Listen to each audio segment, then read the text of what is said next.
Well, thank you very much, Mr. President. I know that you are extremely busy and you really found time to come and spend time with us here. We are very much honored on behalf of the 4P and Africatalyst.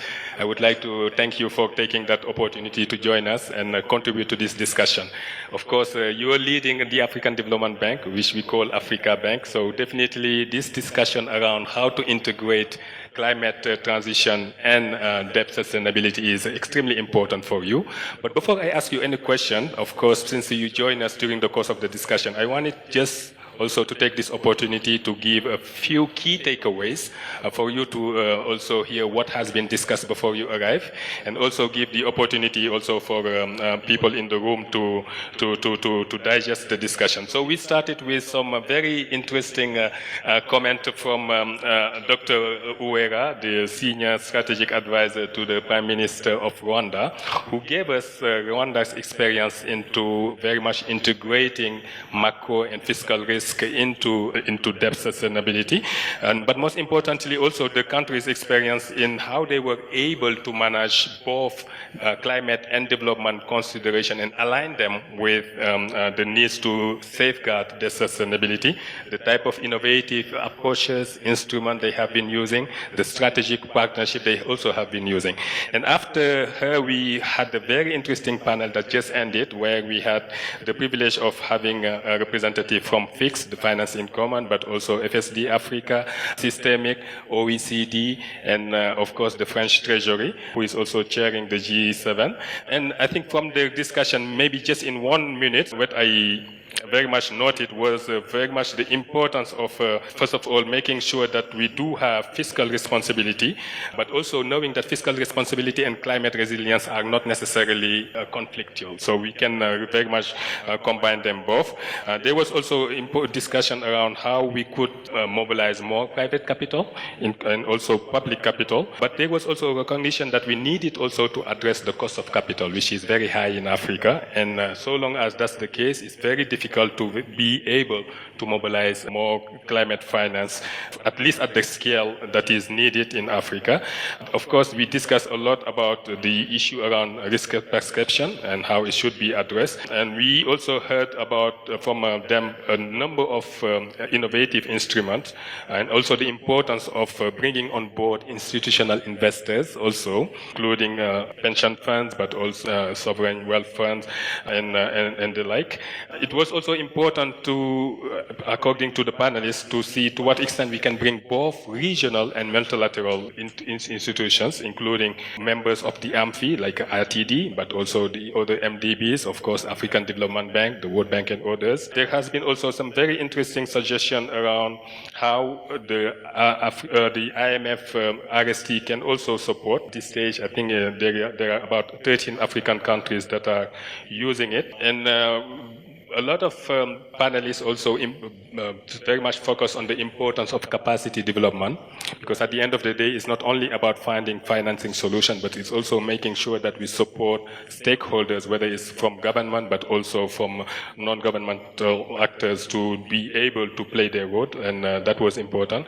There has been some discussion about contingency clauses, like the climate resilience debt clauses, that have proven to be very useful and that many MDBs are now using. And last but not least, I think there has been some discussion also around how we very much can nurture and develop those partnerships and collaboration framework as ODA is declining, and making sure that both national, regional, and global actors are able to join forces to facilitate the integration of debt sustainability and climate ambition. So, Mr. President, I think, first of all, I think everyone has been seeing the focus that the African Development Bank has been putting on climate issues since you were elected.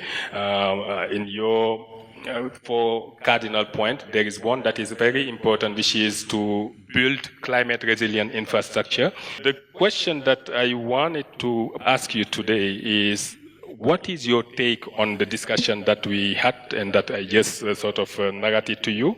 And most importantly, how do you intend to carry this agenda forward? Thank you very much, Daouda, and let me also thank President Moussa Faki for convening us here today for this very important discussion. I would like also to thank all the panelists who brought really rare perspective, which are very important to the discussion.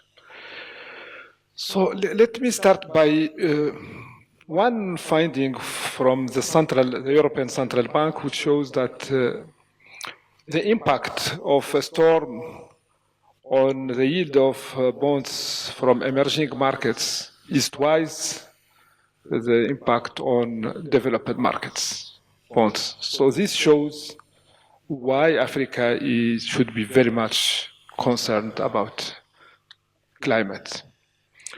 And if we look at the cost of borrowing in Africa, so it's already overpriced compared to other regions. And if you take two countries, one in Africa and one in Latin America or in Asia, with the same fundamentals, the cost of borrowing of the African country will be not at least 200 basis points higher than the other country. So this is not only because of the risk perception of the African risk, and it's not only because of the media narrative, negative narrative on Africa.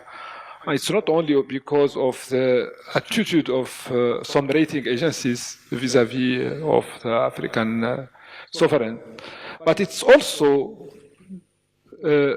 due to the lack of a very well-designed and organized African financial architecture. And sometimes it's because of the opacity of our own systems. So we need really to tackle that issue very seriously. And we do believe that the new African financial architecture for development is a good response to this issue. So working on developing a very well structured, very well designed, but also very efficient financial system in the continent will definitely bring more transparency to the transaction and also more standardization, which is needed by the investors. They need standardization, they need alignment to the international standards, they need transparency, and that will definitely help us to reduce the cost of borrowing. Second, Africa is the only continent which doesn't have a mechanism, a financial stability mechanism. And the African Union, under the leadership of President Moussa Faki, had taken a decision which was taken by head of states to establish an African financial stability mechanism. And the African Development Bank is taking this very seriously.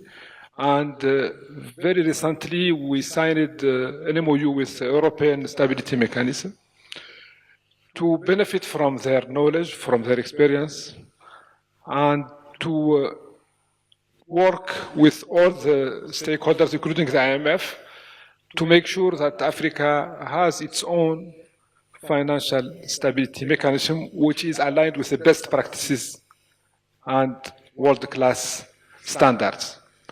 So the African Development Bank is committed to strengthen its partnership with all the stakeholders, really to bring this financial stability mechanism to fruition, and also to make sure that Africa has the right setup to unlock the potential of savings which lies in this continent. As you know, it is estimated that more than 4 trillion of savings are available for investment in Africa, but unfortunately, a very, very tiny portion of this goes to fund investment and to contribute to the development of the continent. Well, thank you very much, Mr. President. I think these are very, very insightful remarks, and definitely we have taken note of what you plan to do on this, including very much collaborating and partnering with other international institutions, but also regional institutions through the NAFA that you talked about. And definitely, I think this idea about pushing also and making sure that Africa also has a regional financing arrangement is something that definitely would be very much helpful in supporting countries as they respond to shocks. I wish I could take this opportunity to ask more questions, but unfortunately we are now coming to the end of these discussions. So I would very much like to thank you very much again, Mr. President, for taking time to come and discuss with us. And it shows very much how important you think these issues are. Now we are supposed now to have, okay, so I'm told that we don't have the President, Minister Kagwa from France, who was supposed to make some closing remark. So since we are now, exceeding the time that was allocated to this session by 3 minutes, I'm just gonna then conclude this discussion. And before that, maybe give the floor to. To 4P for making final remark. Thank you again, Mr. President. Thank you.